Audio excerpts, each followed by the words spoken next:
Pai Celestial, nós te agradecemos, porque temos essa certeza do amor que o Senhor tem por nós, da providência que o Senhor dedica a nós, para que nós, através da obra do Teu Filho, possamos participar da vida contigo, possamos participar do Teu reino e desfrutarmos das bênçãos que o Senhor tem a nos conceder e que nos concede.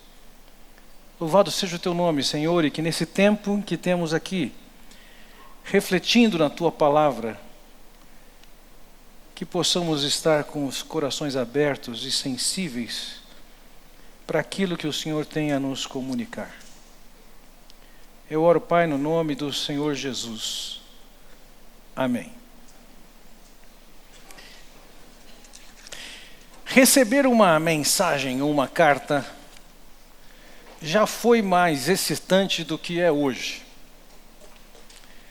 Com a quantidade de recursos que nós temos hoje, WhatsApp, e-mail, Messenger, etc. Você tem a oportunidade de passar e de receber mensagens, e não simplesmente mensagens textuais, mas até mensagens visuais, em áudio. Mas podem ter certeza, isso não foi sempre assim. Em tempos passados, e a gente não vai precisar de tempo demais longe, embora que essa questão de demais é relativo à idade de vida, o tempo de vida que você tem, receber uma mensagem já foi muito mais entusiasmador. A julgar pelo público que nós temos aqui, e aparentemente pela manhã a média de idade é mais alta do que agora à noite, mas a julgar olho daqui, vejo cabelos brancos, não vejo cabelo, isso fala que tem muita gente que entende a linguagem que eu estou falando, do que eu estou contando, viveu essa experiência. Eu lembro quando chegou o telefone na casa da minha família. Até hoje eu lembro o número, lá em Santos, 40691. O telefone mudou a nossa vida. Não pense que ter telefone em casa era como se você usasse o seu celular agora, em que você pode pegar a qualquer momento e lugar, para qualquer lugar do mundo. Não. Haviam circunstâncias em que se ligava de um lugar para outro, digamos assim, de uma cidade para outra. Isso envolvia solicitar a ligação e aguardar que a ligação tivesse disponível para você. Nem sempre foi fácil. E esse envio de mensagens que, sabe, tem hora que chega a ser desagradável. Naquele tempo era extremamente desejável receber uma carta.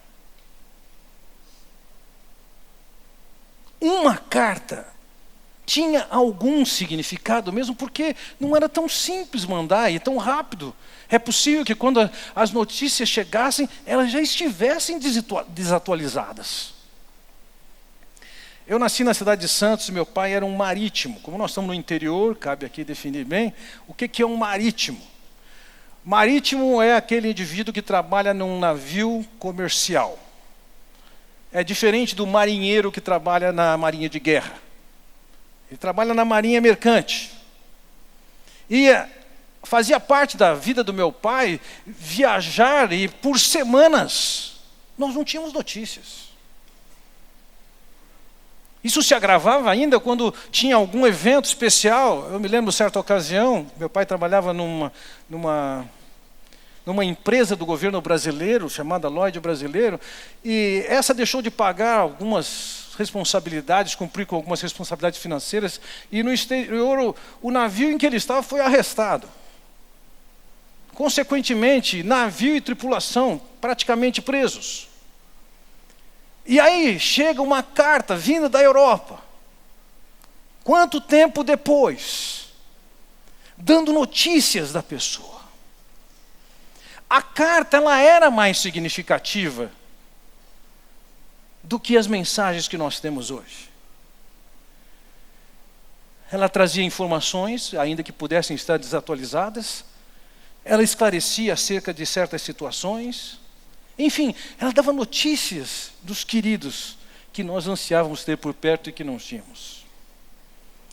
Na carta se expressava também sentimentos, e através da carta era possível e é possível ter uma leitura bastante forte sobre o seu autor. Não só sobre o que ele está fazendo, nem tampouco só sobre o que ele está passando naquele momento, mas do caráter, da personalidade da pessoa. Isso ficava manifesto naquele texto escrito. Nós estamos estudando uma carta, escrita há cerca de 2000 anos. Tivemos vendo, nesses primeiros 13 domingos, Paulo descrever sobre aquilo que Deus fez por nós, e ele para o assunto. Aparentemente ele acabou com esse assunto. E no capítulo 3, já no início do capítulo 3, versículos 1 e 2, ele se volta para fazer uma oração em função do que ele mencionou até o capítulo 2. Mas, por alguma razão, Paulo dá uma desviada no assunto, ele chama para oração, mas ele volta ao assunto anterior, e somente lá para frente ele vai voltar a falar sobre oração e efetivamente vai orar. Mas nesses 2 primeiros versículos, em que ele introduz que ele vai orar, mas ele acaba não orando, ele descreve uma circunstância com uma certa perspectiva, nessa paradinha que ele dá nessa carta, que eu diria que é bastante interessante para conhecermos um pouco desse homem, do apóstolo Paulo. E percebemos que perspectivas que ele tinha da vida. E o fato, nós temos perspectivas, sejam elas quais forem. Talvez alguns de vocês aqui tenham a seguinte perspectiva sobre a sua vida: tudo que você podia esperar, desejar, foi alcançado. Você é uma pessoa já realizada. Não espera mais nada para essa vida e dessa vida. Mas talvez alguns de vocês estejam aguardando a situação conveniente, desejável, para que você alcance o seu propósito na vida. Para que você cumpra com aquilo que Deus propõe para você. Ou para que você mesmo alcance aquilo que você tem proposto para você. Talvez alguns de nós aqui nem mesmo tenhamos uma perspectiva. O que é que nós esperamos da vida e qual é a razão da nossa existência?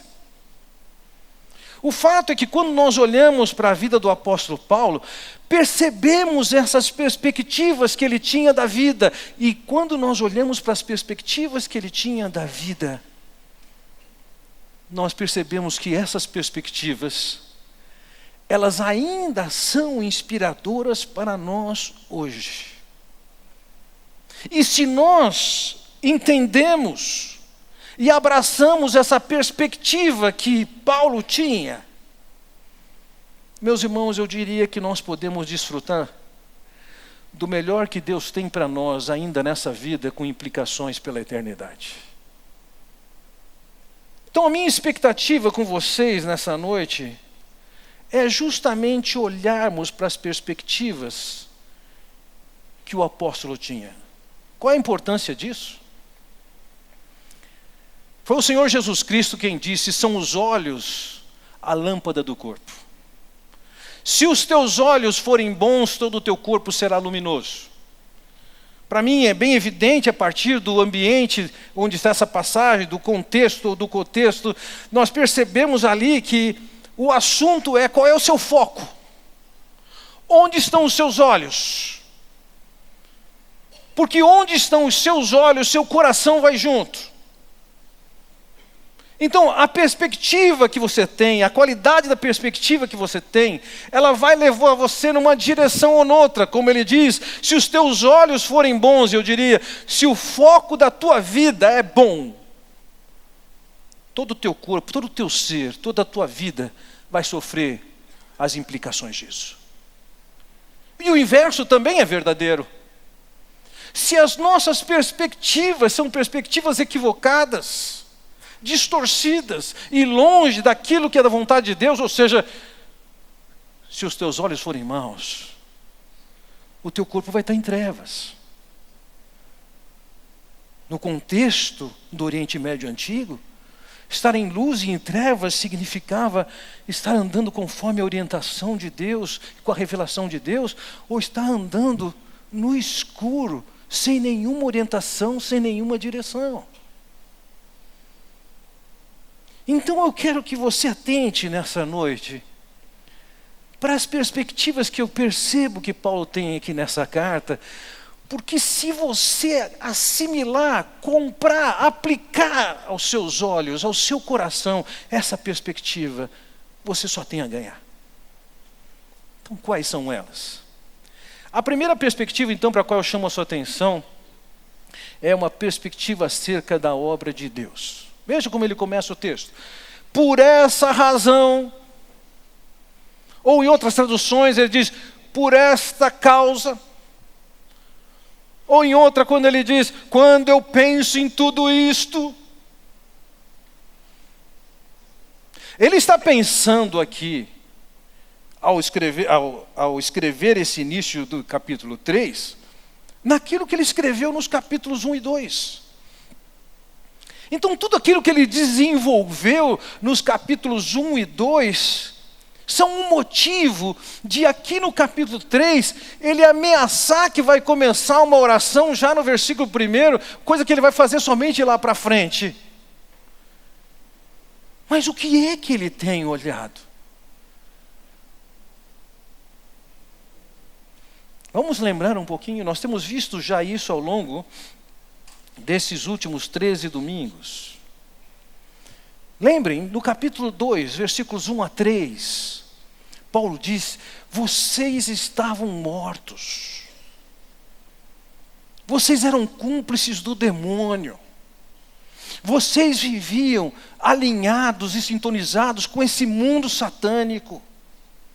O coração de vocês estava marcado pela maldade, pelo desejo, pelo mal. Vocês estavam mortos, vocês estavam designados para desfrutar da ira de Deus. Mas aí no versículo 4, ele começa dizendo, e Deus muda essa nossa história quando ele fala, Deus que é rico em misericórdia, que tem um grande amor, que derrama a sua graça, sua extrema bondade. Então existe um Deus que nos dá um mas aqui. E nos concede o que nós não éramos capazes de imaginar e nem de merecer. Ao longo do capítulo 1, ele começou a desenvolver isso. Você se lembra disso? Quando abordamos o versículo 4 do capítulo 1, ele disse que nós fomos escolhidos por Deus para sermos santos e irrepreensíveis, ainda que nós vivêssemos de uma maneira tal, incompatível com a orientação de Deus, nós fomos escolhidos de Deus para algo diferente. No versículo 5, então, ele vai dizer, vocês foram predestinados para serem adotados por Deus como filhos. Saímos da condição de destinados à ira para predestinados à condição de ser da família de Deus. No versículo 7 ele fala da obra de Cristo, que Cristo veio, morreu na cruz por nós. É por isso que nós cantamos uma canção como Nada Além do Sangue.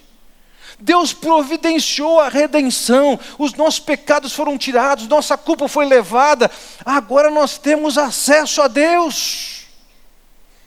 No versículo 8 ele descreve, foi Deus quem derramou sobre o seu coração, a sua cabeça, A sabedoria, isto é, a capacidade de entender essa mensagem que da perspectiva humana pode parecer loucura. Deus se importar conosco, enviar seu Filho para morrer naquela cruz, pagar os nossos pecados, para sermos reconduzidos a Deus. Nos versículos 13 e 14 ele diz, Deus colocou o selo dele de propriedade, que é o Espírito dele, e ele deu o Espírito como garantia de que ele começou, ele vai acabar. No capítulo 2 ele desenvolve, nós que não tínhamos esperança, não conhecíamos nenhuma promessa, estávamos longe de Deus. Aí ele começa a dizer, vocês que estavam longe, vocês foram aproximados. Mas, enquanto no 2:3 ele diz que nós estávamos designados para a ira de Deus, éramos por natureza filhos da ira, diz o texto, agora ele diz, vocês foram apaziguados. O castigo, a ira que Deus tinha que derramar sobre nós, caiu sobre o Senhor Jesus Cristo. Deus se propôs a colocar alguém que nos substituísse para que a sua justiça fosse aplicada. O Senhor Jesus diz, eu dou minha vida para isso. Temos paz com Deus. Não só isso, somos feitos cidadãos. Enquanto no Império Romano, eles entendiam muito bem disso, alguém que não era cidadão não era considerado gente. Agora, nós temos cidadania. Nós somos gente diante de Deus. Assim como ele disse no capítulo 1, no versículo 5, agora ele volta e fala, agora vocês são membros da família de Deus. Havíamos sido predestinados para sermos filhos, adotados como filhos, e aqui ele diz, agora vocês estão na condição de filhos, de inimigos, passaram para aproximados, para apaziguados, para cidadãos, para membro da família de Deus. E como nós vimos no último domingo, a soma de cada um dos que creem no Senhor Jesus Cristo forma um edifício vivo no qual Deus habita. Somos o templo do Senhor. Somos a morada do Senhor. Agora vejam, Paulo não se esquece disso. Esse assunto não esteve no seu passado longínquo. E nós não podemos nos esquecer disso. Não existe possibilidade de um cristão genuíno esquecer e ignorar o que Deus já tem feito por nós. Porque o que Ele fez por nós terá implicações totais no nosso presente e no nosso futuro. Então nós não podemos esquecer de onde nós viemos, quem somos, como fomos alcançados, por quem fomos alcançados. Nós precisamos olhar para trás sempre e ter consciência dos benefícios que Deus nos concede. Porque, meus irmãos, a lembrança desses fatos é uma lembrança, em primeiro lugar, que nós somos orientados a tê-la continuamente. Lembre quando o Senhor instituiu a sua ceia, Ele disse, vocês vão fazer isso em memória de mim. Ou seja, todas as vezes que nos reunimos para participar da mesa, nós estamos ali recordando, relembrando, comemorando aquilo que foi feito por nós.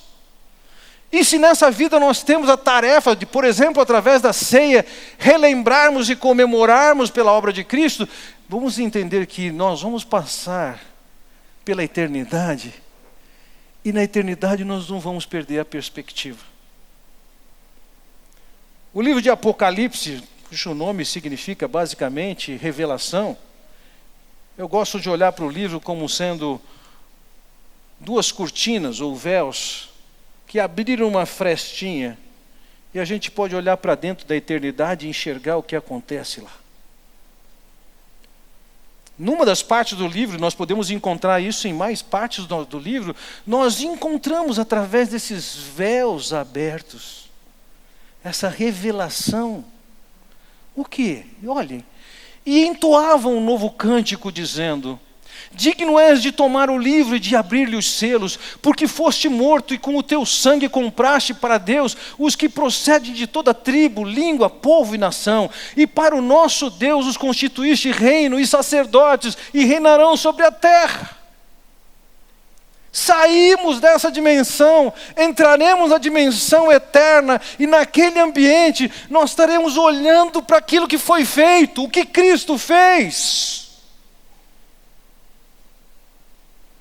Vamos lembrar dos privilégios que Ele nos concede.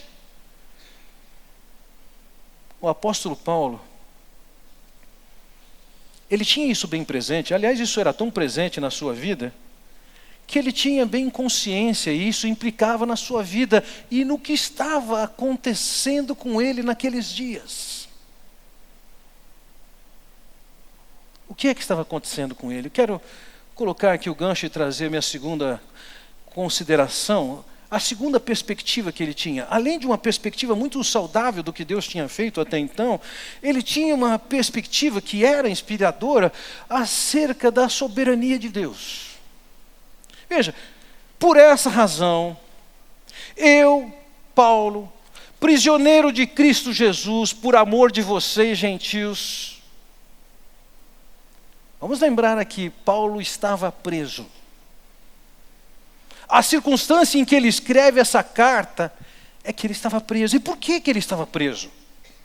Basicamente, ele estava preso por causa dessa mensagem do Evangelho que o alcançou.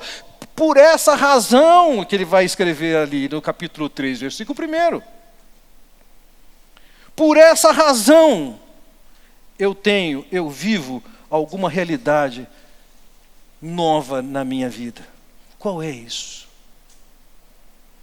Veja, na agenda de Paulo, ele sabia muito claramente, por revelações prévias de Deus, do que Deus tinha para ele. E o que acontecia com ele estava debaixo da mão soberana de Deus. Veja, antes dele se converter, ainda um ímpio, e era uma ameaça à igreja, Ananias, que foi chamado por Deus para ministrar a Paulo, recebeu a seguinte orientação de Deus. O Senhor disse a Ananias: vá, este homem é meu instrumento escolhido para levar o meu nome perante os gentios e seus reis e perante o povo de Israel. Paulo já tinha sido separado antes da sua conversão para um propósito que Deus tinha definido. Ele ia ser um missionário aos gentios. Mais adiante, dentro do livro de Atos mesmo, ele descreve qual era a perspectiva que ele disse. Então ele diz: então o Senhor me disse, vá, eu o enviarei para longe aos gentios. E ao longo do livro de Atos, nós encontramos outras revelações, entre as quais ele seria preso e ele sofreria por conta disso. Por conta disso o quê?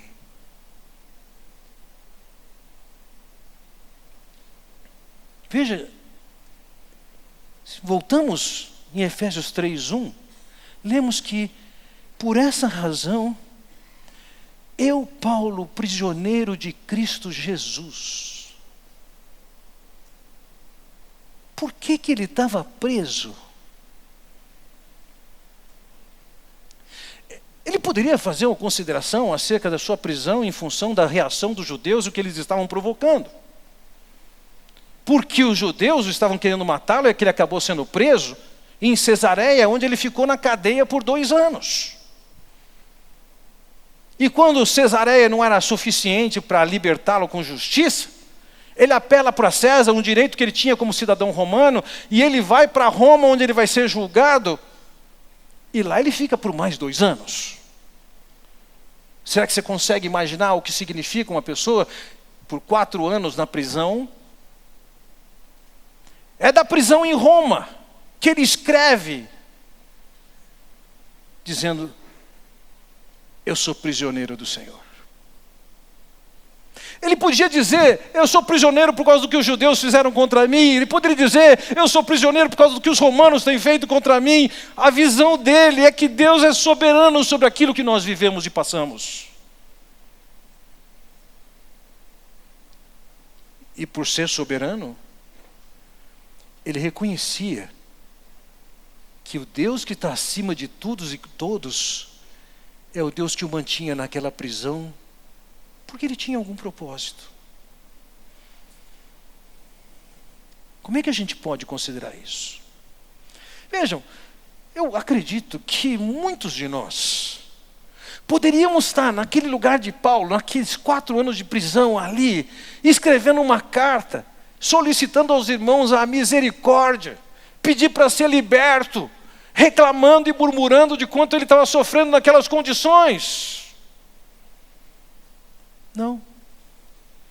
Ele sabia que a sua prisão não passava de um ato de Deus que fazia com que ele estivesse ali.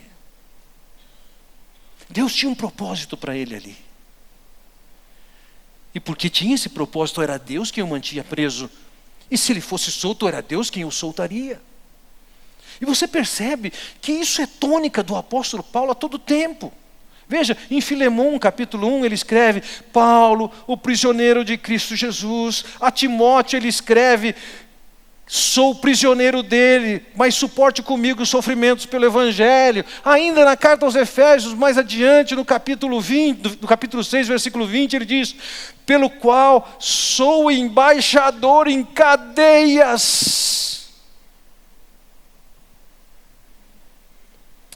Ele entendia.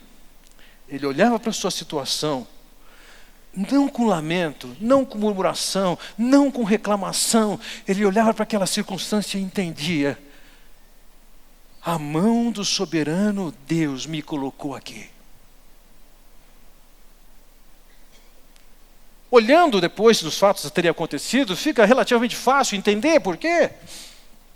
Na condição que ele estava em Roma, ele ficava numa casa que ele mesmo podia alugar, mas ele ficava efetivamente algemado a um soldado da guarda real, da guarda imperial, a chamada guarda pretoriana.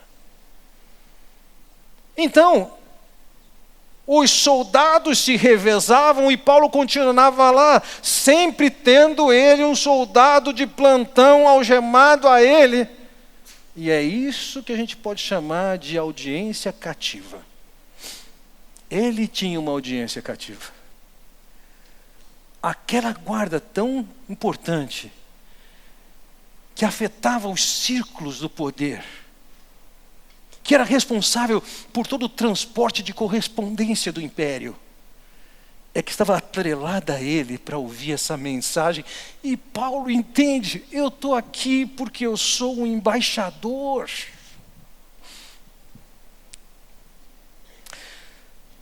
Nunca é bom ver gente doente.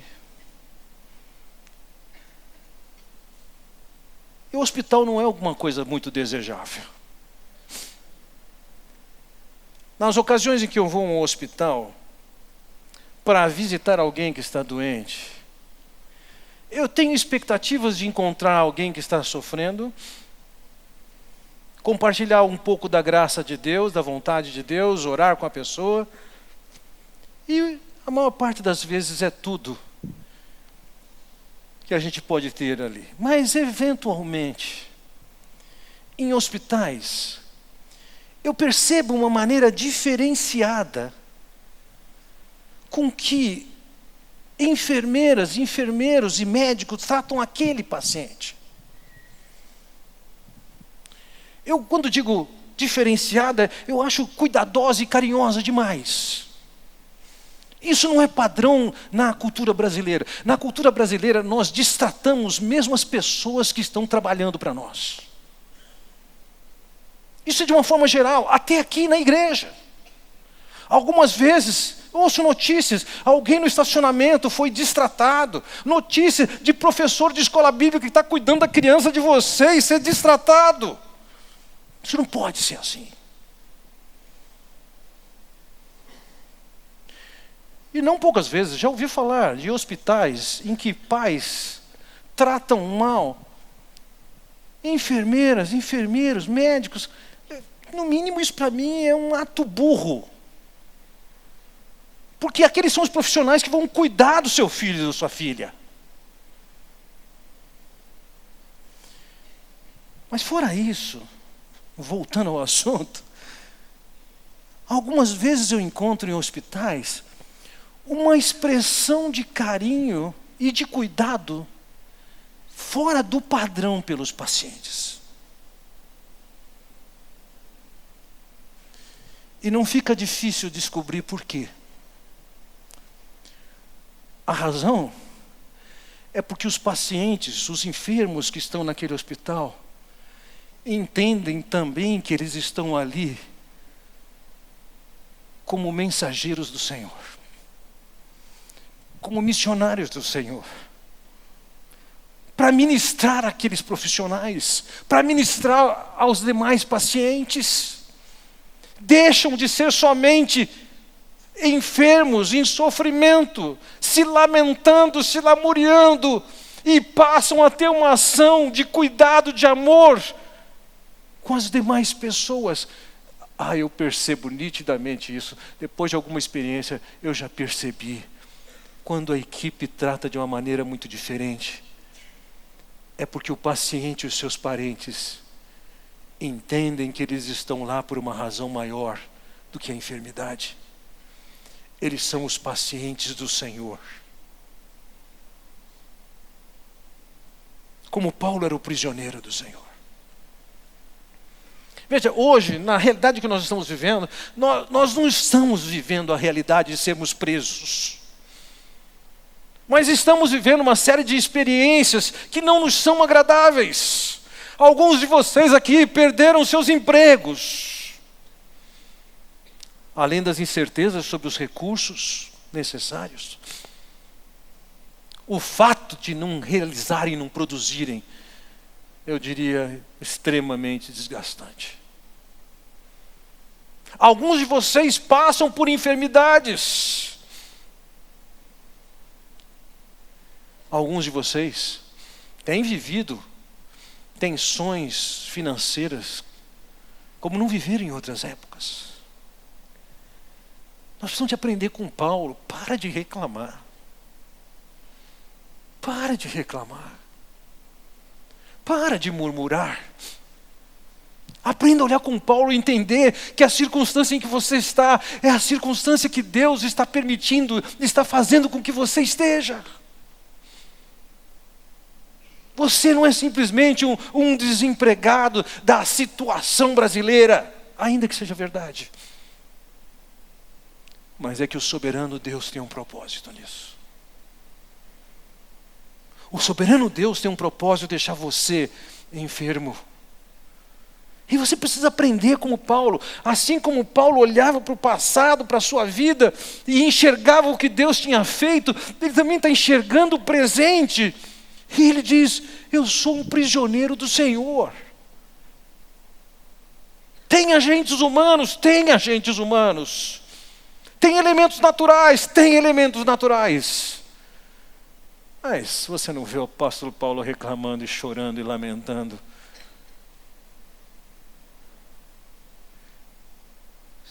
Inspire-se no apóstolo Paulo. Além de ele enxergar e ter uma perspectiva do passado bastante saudável, e ter uma perspectiva inspiradora também, por conta da visão da soberania de Deus, eu destaco aqui que ele tinha uma visão também inspiradora acerca do propósito de Deus. Ele sabia que Deus tinha um propósito para a sua vida. Qual era esse propósito? Veja, no capítulo 3 ainda, no versículo 2, ele diz, tomando por certo a propósito, que vocês sabem que Deus me deu essa responsabilidade. Paulo sabia que ele estava nessa vida e que ele tinha uma tarefa.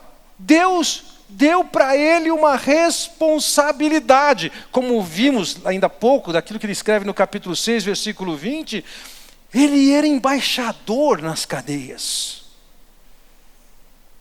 Deus entregara para ele. Ele havia sido convocado para proclamar o evangelho aos gentios. Agora entendamos aqui. Paulo não era o único crente responsável. Você pode achar que você é um crente responsável. Você não tem maiores responsabilidades. O fato é que Deus estabeleceu que todos nós temos responsabilidades. O caso de Paulo podia ser uma responsabilidade bastante específica. Mas de uma forma geral, todos nós temos responsabilidades nessa vida. Se não as tivéssemos, não teríamos mais razão para estar nessa vida. E o propósito da nossa vida não está relacionado com comprar uma casa, mais uma casa, construir uma casa melhor, trocar por um carro melhor, trocar por roupa melhor. Esse não é o propósito da nossa vida.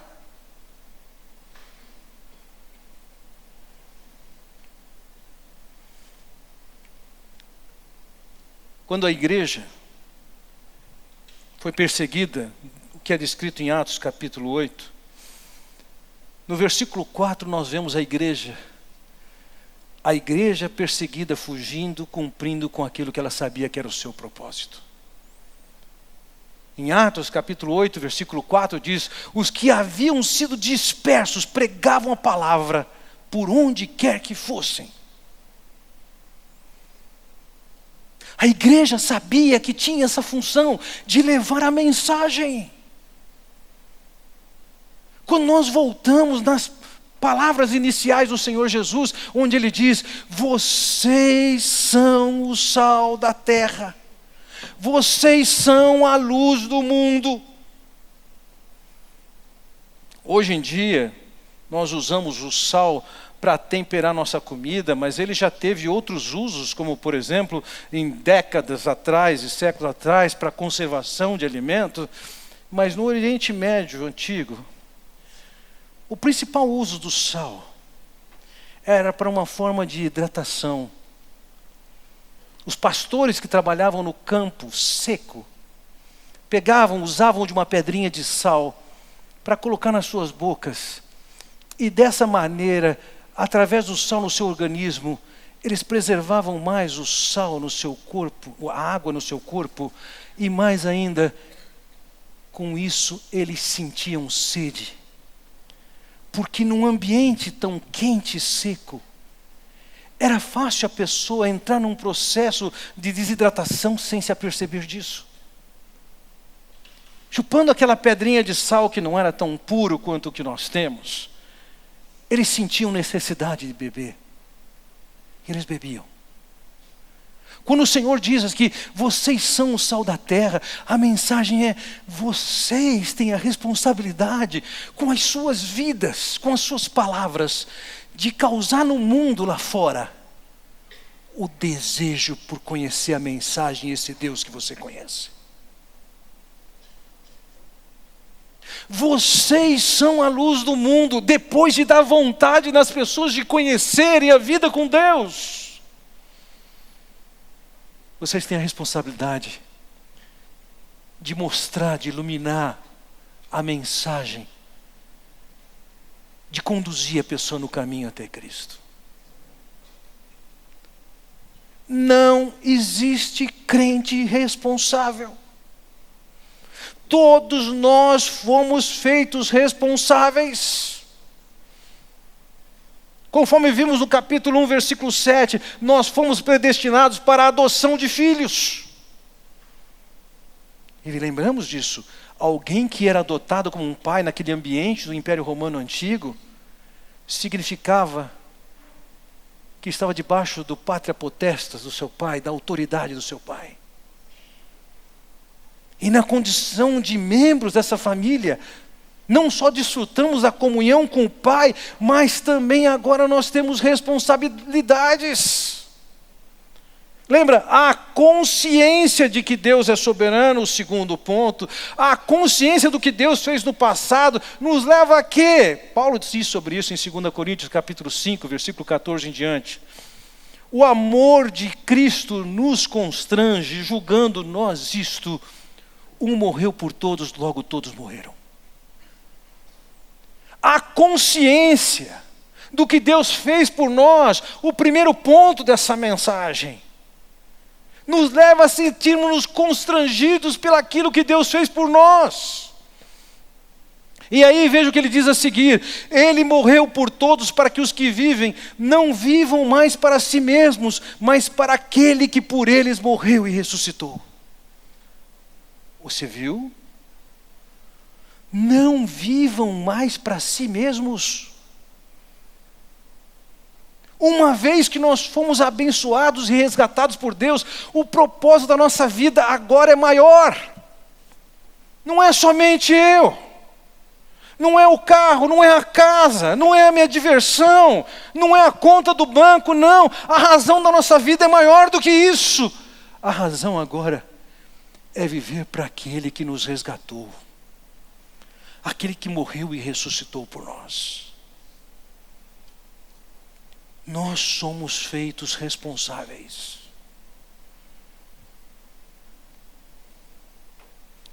Ora, isso tem a ver com a maneira com que você serve dentro do ambiente da igreja.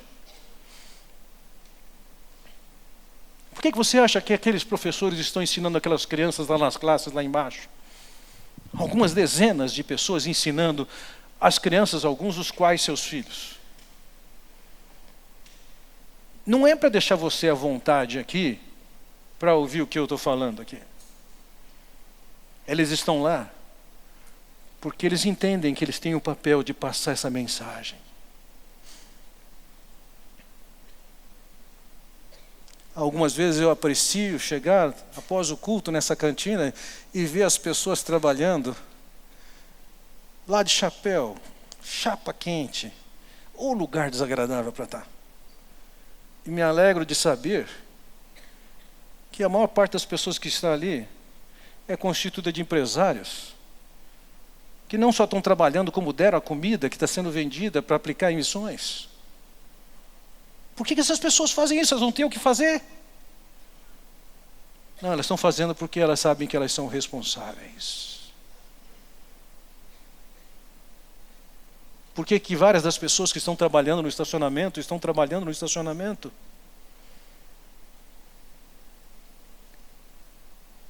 Porque elas querem de alguma maneira servir a Deus melhor. E entenda isso, servir a Deus melhor não significa servir a você melhor. Essas pessoas não estão fazendo isso por você, mas para Deus. Você não é o cliente. Você também é responsável. E você tem um trabalho a ser feito nesse projeto de Deus.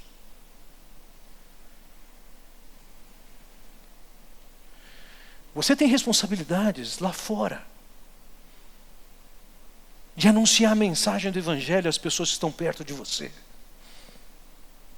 Você também é responsável. Você também é responsável para investir e financeiramente contribuir para viabilizar com aquilo que é projeto de Deus. Acho interessante, o João que trabalha conosco várias vezes chega e fala assim, alguém disse para mim, João, o que tem para fazer aí? E sabe, é assim que essa pintura tem sido feita. É assim que esse ar-condicionado foi colocado. São pessoas que entendem que elas estão a serviço de Deus. E seja através da sua ação, da sua pregação, da sua contribuição, da sua oração, elas estão fazendo porque são responsáveis. A sua vida foi designada com uma responsabilidade. E não é a responsabilidade de ser consumidor, de ser espectador, de ser cliente, de forma alguma. Paulo tinha essa visão. Ele era um embaixador e tinha a responsabilidade de levar essa mensagem. E nós temos hoje. Concluindo minha mensagem, meus irmãos. Como disse, o apóstolo Paulo, ele tinha perspectivas de vida que quando avaliamos, descobrimos que elas são inspiradoras e são para nós hoje.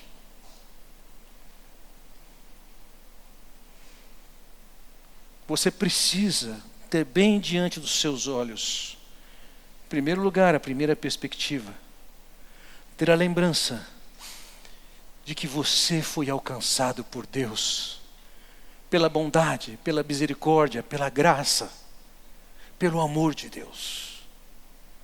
Para você ter a vida que você tem hoje, o Senhor Jesus Cristo veio e morreu naquela cruz e resgatou você. Você precisa dessa perspectiva constantemente com você. Além disso, você precisa ter a perspectiva de que esse Deus é um Deus bondoso e soberano. A situação que você está passando pode ser a situação que você não deseja, mas é a situação em que Deus tem colocado você para que você desfrute da ação de Deus, do cuidado de Deus, da presença de Deus na sua vida. Eu posso imaginar que muitos de vocês aqui estão passando por situações delicadas, tensas, estressantes, entristecedoras, etc. Pare de reclamar. Pare de murmurar. Dê a Deus a oportunidade de transformar essa sua experiência numa experiência que é bênção para você e bênção para outros. Por fim, você precisa ter claramente essa perspectiva de que Deus fez você um cristão responsável. 3 perspectivas de vida que podem mudar o nosso viver. Nós precisamos assimilar isso, incorporar isso. As nossas vidas serão diferentes, uma vez que nós assumimos isso. Vamos orar agora, mas antes de orar, eu tenho certeza, por uma razão ou outra, essa mensagem, alguns desses pontos podem pegar alguns de vocês e vir de encontro a coisas na sua vida que não estão alinhadas com essas 3 perspectivas. Talvez uma postura de reclamação, talvez uma postura de não lembrar o que Deus já tem feito por você, talvez uma vida fútil sem propósito. Eu não sei qual é a razão. Mas se você se entende, percebe que tem coisas que tem que mudar nas suas perspectivas, à luz do que você está ouvindo nessa noite, eu gostaria de orar por você. E eu gostaria que você se colocasse de pé. E eu gostaria de orar por vocês especificamente.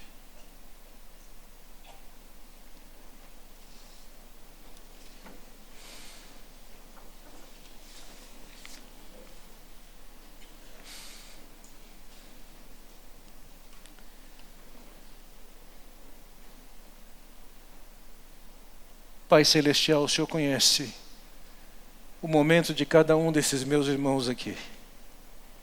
Conhece o coração de cada um deles, as tensões pelas quais passam. E como eu, todos nós, com essa tendência pecaminosa de fugirmos da Tua visão, dos Teus valores, dos Teus princípios. Ó Pai Celestial, vem nos abençoar nesse tempo. Peço especificamente por esses meus irmãos que estão de pé aqui. Peço que o Senhor esclareça o coração de cada um deles. Alinhe o seu coração com a Tua vontade e os capacite a viver de acordo com essas perspectivas. Ó Senhor, só mesmo pela Tua graça e o Teu poder é que isso vai acontecer. É por isso que eu oro, é por eles que eu oro. No nome do Senhor Jesus Cristo. Amém. Que Deus os abençoe.